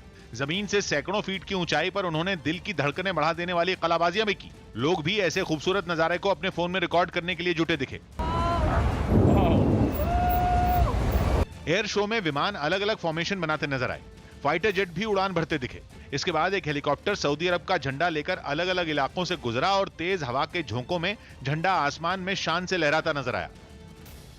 उत्तराखंड के नैनीताल में एक स्कूल में कोबरा सांप मिलने से हड़कंप मच गया। फौरन वन विभाग को इसकी सूचना दी गई। जानकारी मिलने के बाद वन विभाग के कर्मचारी वहां पहुंच तो गए, लेकिन कोबरा को काबू करने में उनके पसीने छूट गए। वो इसलिए क्योंकि काले रंग का कोबरा सांप करीब 6 फीट लंबा था और पकड़ने की कोशिश करने पर वो बार बार गुस्से में हमला कर रहा था। बाद में किसी तरह हिम्मत जुटाकर वन विभाग के कर्मचारी ने उसे पकड़ा। इसके बाद उसे प्लास्टिक के डिब्बे में बंद करने की कोशिश शुरू हुई, जो बिल्कुल भी आसान नहीं था। जैसे ही उस कर्मचारी ने सांप को डिब्बे में डालने की कोशिश की तो उसने उसके एक हाथ को जकड़ लिया, जिसे देखकर वहां खड़े लोग घबरा गए। किसी तरह वन विभाग के कर्मचारी ने अपने हाथ को छुड़ाया और उसे एक बार फिर डिब्बे में बंद करने लगा। थोड़ी देर की कोशिश के बाद उसने सांप को डिब्बे में बंद कर दिया, जिसके बाद स्कूल प्रशासन ने राहत की सांस ली। इंडोनेशिया के मालुकू में समंदर में फंसे एक मछुआरे की जान बचा ली गई। वो 3 दिनों से समंदर की लहरों में फंसा हुआ था, जिसकी लगातार तलाश की जा रही थी और आखिर में बचाव दल ने उसे खोज निकाला। उन्हें अपने पास देखकर उसकी जान में जान आई। बचाव दल की टीम को वो बीच समंदर में प्लास्टिक के एक चौकोर डिब्बे में पानी के ऊपर तैरता मिला, जिसके बाद वो उसके करीब पहुंचे और उसे खींचकर अपनी नाव पर बैठा लिया। गहरे पानी के बीच में वो इतने दिनों तक प्लास्टिक के इसी डिब्बे के सहारे अपनी जान बचाने में कामयाब रहा। पेंसिल की निब और चावल के एक दाने जितनी माइक्रोचिप से चीन दुनिया भर के देशों का निजी डेटा चुरा रहा है। न्यूज 18 के नीतीश कुमार की रिपोर्ट है कि डेटा चुराने के लिए ये माइक्रोचिप चीन की पीपल लिबरेशन आर्मी ने तैयार की। फिर ये माइक्रोचिप चीन में तैयार होने वाले मदरबोर्ड में फिट कर दी गई। मदरबोर्ड कंप्यूटर या लैपटॉप में लगे उस सर्किट बोर्ड को कहते हैं जिससे कंप्यूटर का हर उपकरण जुड़ा होता है। मतलब इस तरह चीन ने साजिश के तहत दुनिया भर के करोड़ों कंप्यूटर्स में अपनी पैठ बना ली और इसके लिए अमेरिका की आईटी कंपनी सुपर माइक्रो को जरिया बनाया गया। वो ऐसे ही चीन में तैयार हुए मदरबोर्ड अमेरिका की इसी आईटी कंपनी को बेचे गए और इस कंपनी के जरिए ये मदरबोर्ड पूरी दुनिया में फैल गए। मतलब चीन में जासूसी के लिए तैयार हुई माइक्रोचिप आसानी से दुनिया भर के कई देशों में फैल गई, जिसके जरिए अब चीन इन देशों का निजी डेटा आसानी से चुरा पा रहा है। दुर्गा पूजा आयोजकों को बंगाल सरकार आर्थिक मदद देगी। पश्चिम बंगाल में दुर्गा पूजा आयोजकों को राज्य सरकार 50-50 हजार रुपए की मदद देगी। कोरोना संकट के बीच सरकार ने दुर्गा पूजा के लिए निगम और दूसरे टैक्स भी माफ कर दिए। इसके अलावा राज्य में दुर्गा पूजा आयोजकों को बिजली भी आधी दरों पर देने का ऐलान किया गया।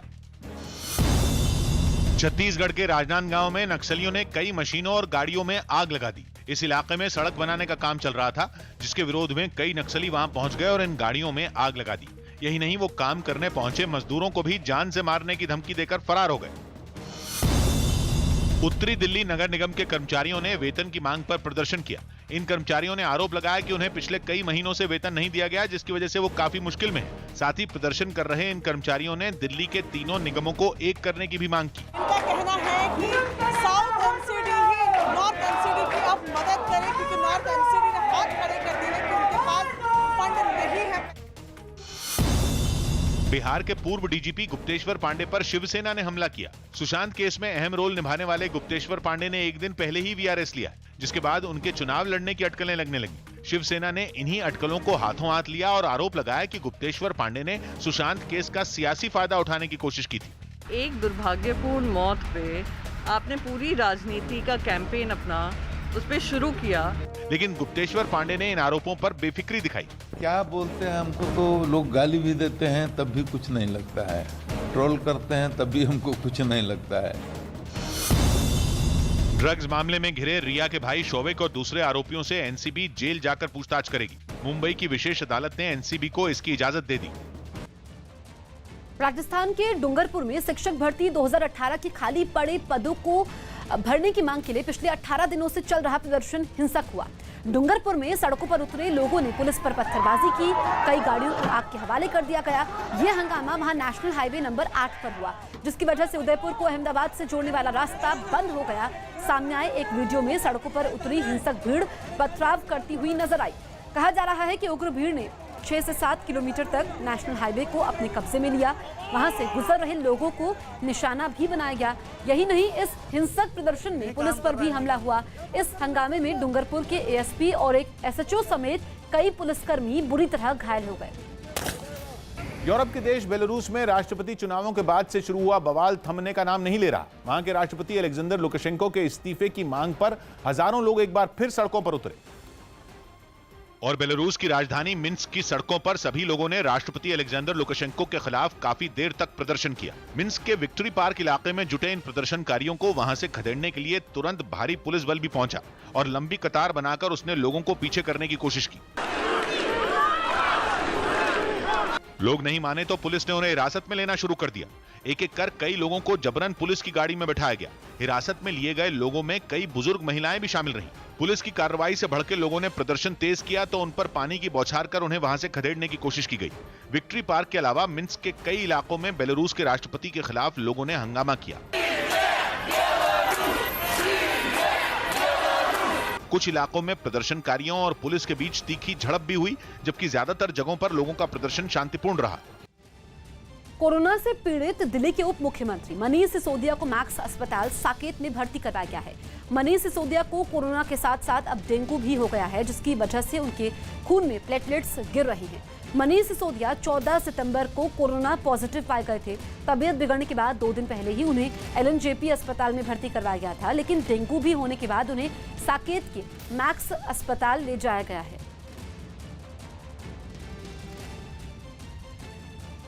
वियतनाम से एक चौंकाने वाला वीडियो सामने आया, जिसमें अचानक आए तूफान की चपेट में कई बाइक सवार आ गए। इस तूफान से पहले वहां काफी देर तक बारिश भी हुई और बारिश थमने के बाद लोग अपने रोजमर्रा के काम के लिए घरों से बाहर निकल पड़े। लेकिन अचानक आए तूफान ने उन लोगों को बुरी तरह डरा दिया। वहां से सामने आई एक तस्वीर में दिखा कि एक सड़क पर मोटरसाइकिलों में सवार कुछ लोग खड़े थे। फिर अचानक इतनी तेज हवा चली कि सभी लोग अपनी मोटरसाइकिल समेत सड़क पर गिर पड़े। एक आदमी तो डर के मारे अपनी मोटरसाइकिल छोड़कर वहां से भाग गया। कुछ देर बाद हवा की रफ्तार थोड़ी कम हुई तो लोगों ने अपनी मोटरसाइकिलें उठानी शुरू की। इस तूफान में वहां खड़े लोगों को तो कुछ नुकसान नहीं हुआ, लेकिन बताया गया कि अचानक आए इस तूफान ने वियतनाम के कुछ इलाकों में मकानों को नुकसान पहुंचाया। मास्क नहीं पहनने पर मध्य प्रदेश के मंत्री नरोत्तम मिश्रा ने खेद जताया। मध्य प्रदेश के गृह मंत्री नरोत्तम मिश्रा ने अपने मास्क नहीं पहनने वाले बयान पर खेद जताया। एक दिन पहले वो एक कार्यक्रम में बिना मास्क पहने हुए शामिल हुए थे और इस पर सवाल पूछे जाने पर भी उन्होंने कभी मास्क नहीं पहनने का दावा कर दिया था, लेकिन मामला बढ़ जाने पर उन्होंने अपने इस बयान पर खेद जताते हुए सभी से मास्क पहनने की भी अपील की। मुझे स्वयं को पीड़ा हुई अपने शब्दों से। माननीय प्रधानमंत्री जी की भावनाओं के एकदम विपरीत थे। नोएडा के पुलिस कमिश्नर आलोक सिंह के आदेश पर सुंदर भाटी गैंग के एक सदस्य की 4 करोड़ की संपत्ति कुर्क कर दी गई। इसके लिए पुलिस के कई अधिकारी गाजियाबाद में उसकी जमीन पर पहुंचे और खेत में बोर्ड लगाकर आसपास रहने वाले लोगों को भी इसकी जानकारी दी। कानपुर कांड के बाद सीएम योगी आदित्यनाथ ने अपराधियों के खिलाफ सख्ती बरतने के आदेश दिए थे। इसी के तहत ये कार्रवाई की गई। आप सभी ग्राम वासियों को हिदायत की जाती है कि इस बोर्ड को तथा इस खेत को किसी प्रकार से खुर्द-बुर्द करने का प्रयास न करें, नहीं तो आपके विरुद्ध विधिक कार्रवाई अमल में लाई जाएगी।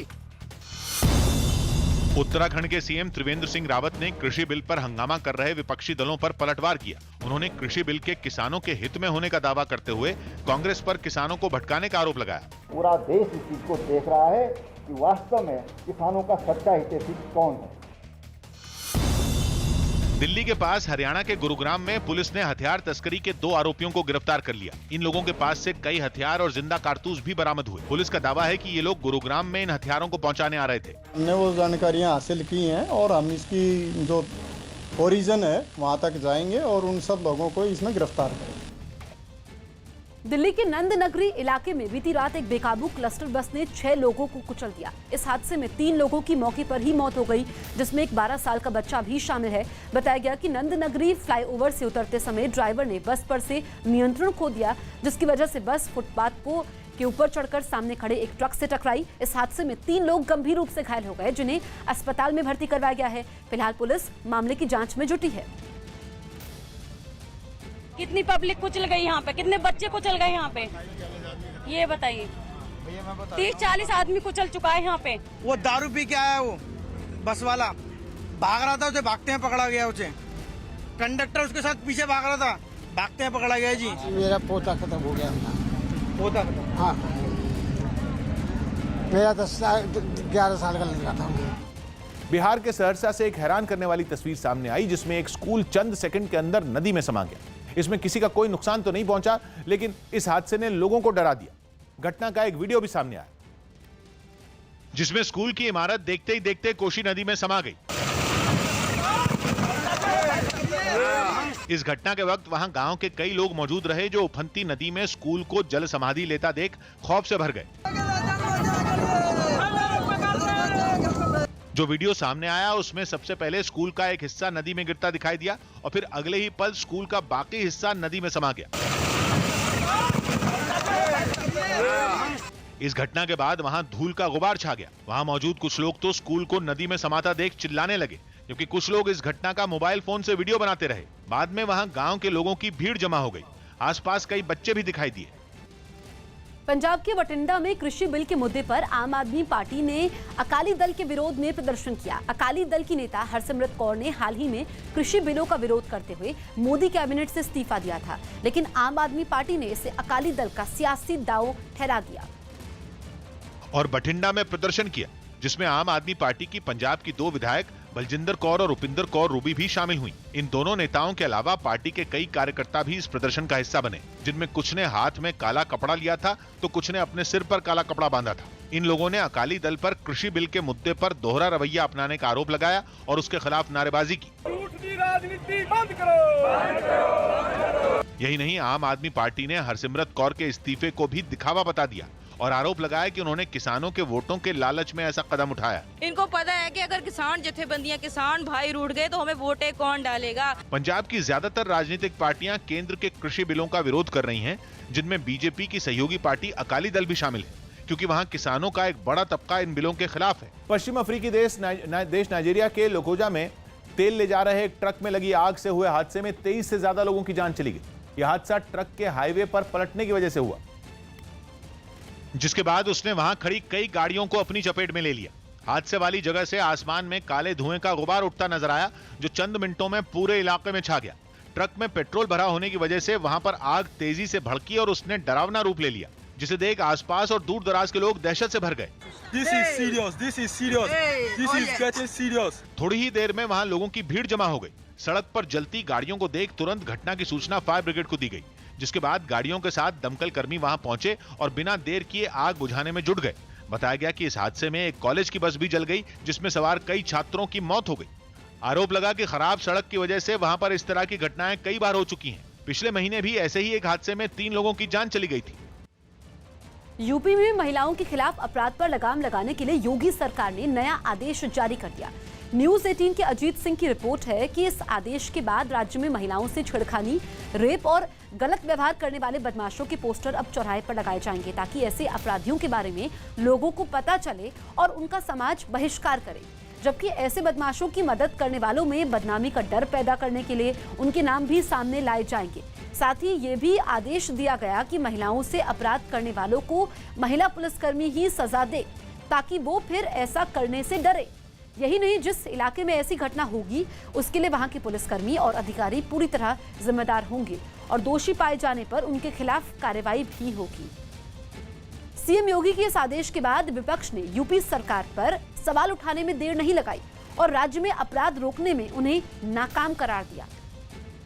योगी सरकार पहले ये बताएं कि कितने आप कानून बना चुके हैं, रोमियो स्कॉट ने क्या किया, आप अपराध नहीं रोक पा रहे हैं, न्यायालय का भी काम आप तय कर देंगे।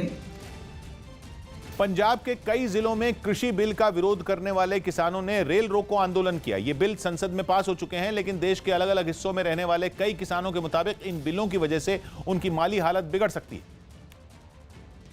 और इसीलिए उन्होंने अपना विरोध जारी रखा। जिन राज्यों में इन कृषि बिलों का सबसे ज्यादा विरोध हुआ, पंजाब उनमें एक है। वहां कई जगहों पर बिल का विरोध करने वाले किसानों ने रेल रोको आंदोलन किया। अमृतसर में तो ये किसान रेलवे ट्रैक पर ही बैठ गए। बड़ी तादाद में रेलवे ट्रैक पर इकट्ठा हुए किसानों ने जमकर नारे लगाए।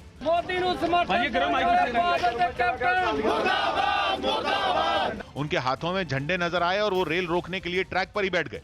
फिरोजपुर जिले के किसान तो एक कदम और आगे निकल गए। वो केवल रेलवे ट्रैक पर इकट्ठा ही नहीं हुए, बल्कि उन्होंने वहां टेंट भी गाड़ दिए और प्रदर्शन करने लगे।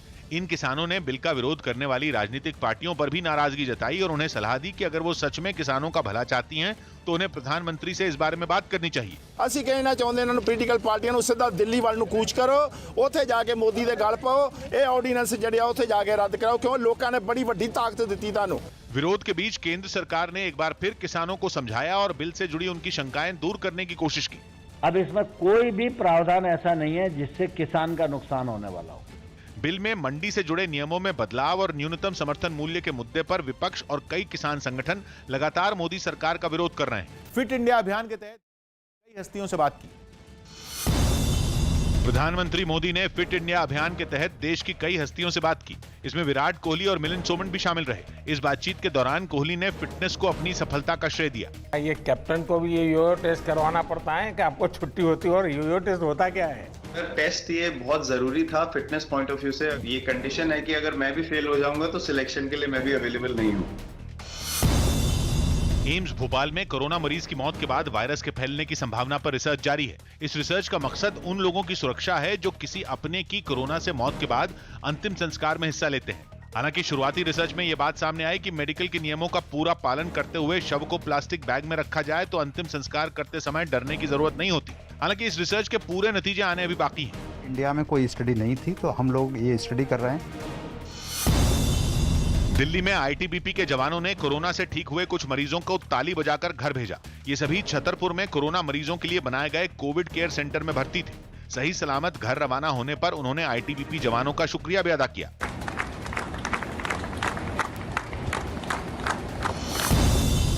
बीजेपी नेता कपिल मिश्रा दिल्ली के लोधी रोड में दिल्ली पुलिस के स्पेशल सेल के दफ्तर पहुंचे, जहां उन्होंने कुछ लोगों पर नफरत फैलाने और दिल्ली हिंसा के आरोपियों को बचाने का आरोप लगाया। साथ ही कपिल मिश्रा ने अपनी जान पर खतरा बताते हुए शिकायत भी दर्ज करवाई। एक वर्ग ऐसा है जो मेरे खिलाफ झूठा कैंपेन चला रहा है, हेट कैंपेन चला रहा है, अपराधियों को बचाने की कोशिश कर रहा है और झूठी शिकायतें कर रहा है। CICA की शिखर बैठक में पाकिस्तान ने एक बार फिर कश्मीर पर रोना रोया तो भारत ने उसे उसकी ही भाषा में मुंहतोड़ जवाब देने में देर नहीं लगाई। CICA एशियाई देशों का एक ऐसा मंच है जिसमें बातचीत और विश्वास निर्माण के उपायों पर सभी देशों के प्रतिनिधि चर्चा करते हैं। न्यूज 18 की नीरज कुमार की रिपोर्ट है कि CICA की इस बार की शिखर वार्ता में पाकिस्तान ने एक बार फिर कश्मीर का मुद्दा उठाते हुए दूसरे देशों का ध्यान अपनी तरफ खींचने की कोशिश की, लेकिन इस कोशिश में उसे एक बार फिर मुंह की खानी पड़ी। भारत ने कश्मीर का मुद्दा उठाने पर पाकिस्तान पर जोरदार पलटवार किया और उसे दो टूक कहा कि जम्मू कश्मीर और लद्दाख भारत का अभिन्न हिस्सा है और पाकिस्तान को इसमें दखल का कोई अधिकार नहीं है। यही नहीं, विदेश मंत्री S जयशंकर ने वर्चुअल बैठक में पाकिस्तान को आतंकवाद का वैश्विक केंद्र भी बता दिया। उत्तर प्रदेश के लखीमपुर खीरी से एक दिल दहला देने वाली घटना सामने आई जिसमें एक प्लाईवुड फैक्ट्री के मालिक ने इलाके के लोगों पर ताबड़तोड़ कई गोलियां चला दी। इलाके के लोग फैक्ट्री से निकलने वाले जहरीले पानी को तालाब में छोड़ने का विरोध कर रहे थे, लेकिन फैक्ट्री मालिक भीड़ के विरोध पर इस कदर बिगड़ा कि उसने ताबड़तोड़ कई गोलियां चलाकर दहशत पैदा कर दी। ये घटना पुलिस की मौजूदगी में हुई, जिसे अपनी जान बचाकर वहां से भागना पड़ा। फायरिंग की वजह से मची भगदड़ में भी कई लोग जख्मी हो गए। दिल दहला देने वाली ये घटना लखीमपुर खीरी के महेवागंज में हुई। इस मामले में पुलिस ने फैक्ट्री मालिक के खिलाफ केस भी दर्ज कर लिया। श्रीनगर में हाईकोर्ट के वकील बाबर कादरी की हत्या कर दी गई। हत्यारों से लैस हमलावरों ने घर में घुसकर उन पर गोलियों की बौछार कर दी। वारदात कल शाम करीब 6:45 बजे की है, जब श्रीनगर के हवाल इलाके में हमलावरों ने अचानक उन पर गोलियों की बौछार कर दी। इस हत्याकांड के बाद सुरक्षा बल ने पूरे इलाके की घेराबंदी कर हमलावरों की तलाश तेज कर दी है। इससे पहले कल ही एक सरपंच की हत्या कर दी गई थी, यानी 24 घंटे के अंदर गोलियों से छलनी कर 2 बड़ी वारदात को अंजाम दिया गया। कनाडा के नोवा स्कोशिया प्रांत में लोगों की सुबह चक्रवाती तूफान टेडी के कहर के साथ हुई। तय वक्त से 2 घंटे पहले ही तूफान इलाके में पहुंच गया और तेज बारिश ने लोगों के लिए मुसीबत खड़ी कर दी। और सिर्फ बारिश ही नहीं, हवा की रफ्तार भी 100 किलोमीटर प्रति घंटा तक पहुंच गई। नतीजा यह हुआ कि इलाके की बिजली गुल हो गई। बताया गया कि करीब 20,000 लोगों को अंधेरे में गुजारा करना पड़ा। समंदर की लहरों ने भी खतरनाक रूप ले लिया। मौसम विभाग की तरफ से 30 फीट तक ऊंची लहरें उठने का अनुमान जताया गया, मगर कुछ लोगों ने मौके पर चौका मारा और वो उफनती लहरों पर सर्फिंग करने निकल पड़े। लेकिन कनाडा के नोवा स्कोशिया पहुंचने से पहले टेडी तूफान अमेरिका के न्यू हैम्पशायर और मेन राज्य में भी ट्रेलर दिखा चुका था। न्यू हैम्पशायर से सामने आई एक तस्वीर में तो एक आदमी समंदर में उठती तेज लहरों का वीडियो बनाने के लिए सड़क पर खड़ा नजर आया, लेकिन लहरों ने उसे ही भिगो डाला। लहरों की रफ्तार और ताकत देखकर लगा जैसे वो रेलिंग तोड़कर सब बहा ले जाएंगी।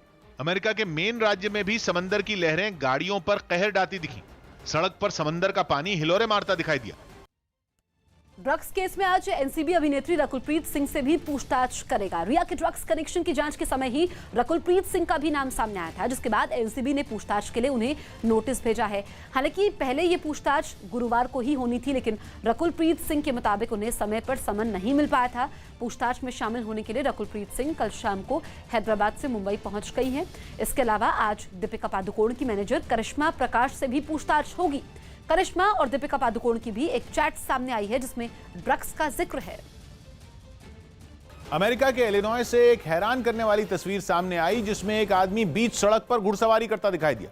इस दौरान पुलिस ने उसे ऐसा करने से कई बार रोका, लेकिन उस पर पुलिस की बातों का कोई असर होता नहीं दिखा और वो हाईवे पर घोड़े को भगाता रहा। सड़क पर दौड़ती गाड़ियों के बीच में वो बिना किसी डर के घुड़सवारी करता नजर आया।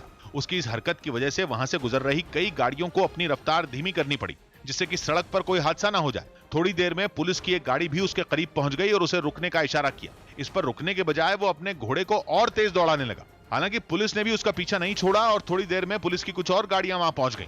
आगे जाकर पुलिस वालों ने उसे घेर लिया, जिसके बाद वो घोड़े पर खड़ा हो गया और अपनी इस शरारत पर खुश होता दिखा। लेकिन सड़क पर घोड़ा दौड़ाना उसे महंगा पड़ा और पुलिस ने बिना देर किए उसे गिरफ्तार कर लिया। दिल्ली दंगों पर पिछले हफ्ते कोर्ट में दायर हुई चार्जशीट में कांग्रेस नेता सलमान खुर्शीद समेत कई बड़े नेताओं के नाम का जिक्र किया गया है। न्यूज 18 के अमित सिंह की रिपोर्ट है कि चार्जशीट में इन नेताओं का नाम आरोपियों के बयान के आधार पर सामने आया है। मतलब अपने बयान में आरोपियों ने इन लोगों का नाम लिया। इनमें कांग्रेस नेता सलमान खुर्शीद, लेफ्ट नेता वृंदा करात, कविता कृष्णन, वैज्ञानिक गौहर रजा और वकील प्रशांत भूषण का नाम है। कहा जा रहा है कि दिल्ली दंगों की मुख्य आरोपी और कांग्रेस की पूर्व पार्षद इशरत जहां ने अपने बयान में सलमान खुर्शीद का नाम लिया और बताया कि उसने सलमान खुर्शीद को CAA के खिलाफ हुए प्रदर्शनों में बुलाने के लिए संपर्क किया था। आरोप है कि उनके भाषणों को प्रदर्शन के समय सुना जाता था और इसके बाद वहां पर भीड़ भी डटी रहती थी। स्पेशल सेल ने एक हफ्ते पहले ही कोर्ट में दिल्ली दंगों पर 17,000 पन्नों की चार्जशीट दायर की थी। अगर मैंने प्रोवोकेटिव स्पीच दी जो कि गैर कानूनी है तो मुझ पर एक्शन क्यों नहीं लिया, मुझे अक्यूज क्यों नहीं बनाया? तो अगर मुझे अक्यूज नहीं बनाया है तो मुझे बदनाम क्यों कर रहे हैं?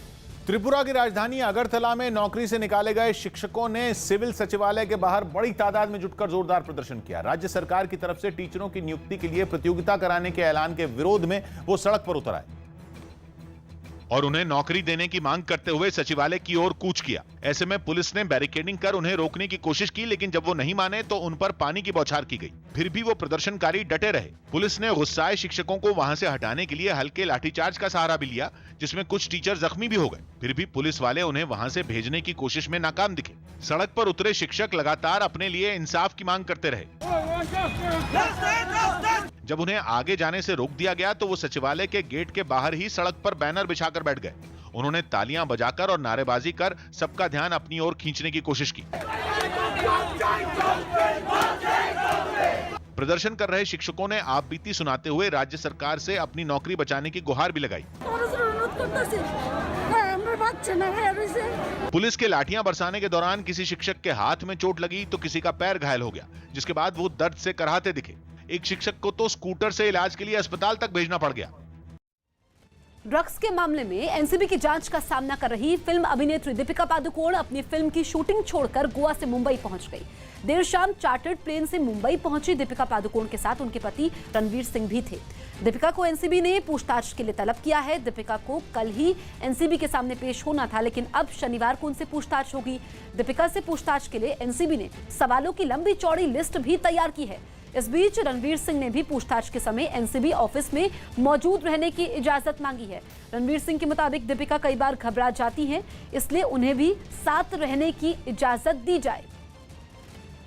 दीपिका पादुकोण और रणवीर सिंह अपने घर पर पहुंच चुके हैं। तस्वीरें मैं आपको दिखा रहा हूं। यहां पर इस रास्ते से दीपिका पादुकोण और रणवीर सिंह गोवा से अपने घर पर पहुंच रहे हैं।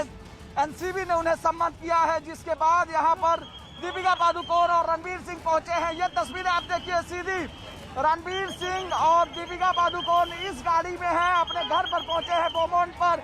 ये तस्वीरें देखिए जहां पर रणवीर सिंह और दीपिका पादुकोण यहां पहुंचे हैं और हालांकि सिक्योरिटी के लोग आने नहीं दे रहे हैं करीब, लेकिन यहाँ पर आप देखिए अपने घर पर पहुंचे हैं दीपिका पादुकोण और रणवीर सिंह।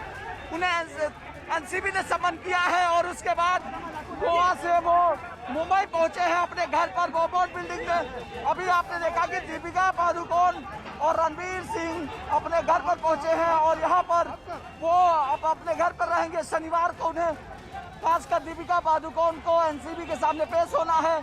अमेरिका के केंटकी राज्य में हिंसक प्रदर्शन में गोली चलने से 2 पुलिस वाले घायल हो गए। मार्च में वहां पुलिस की गोली से एक अफ्रीकी मूल के अमेरिकी नागरिक की मौत हो गई थी।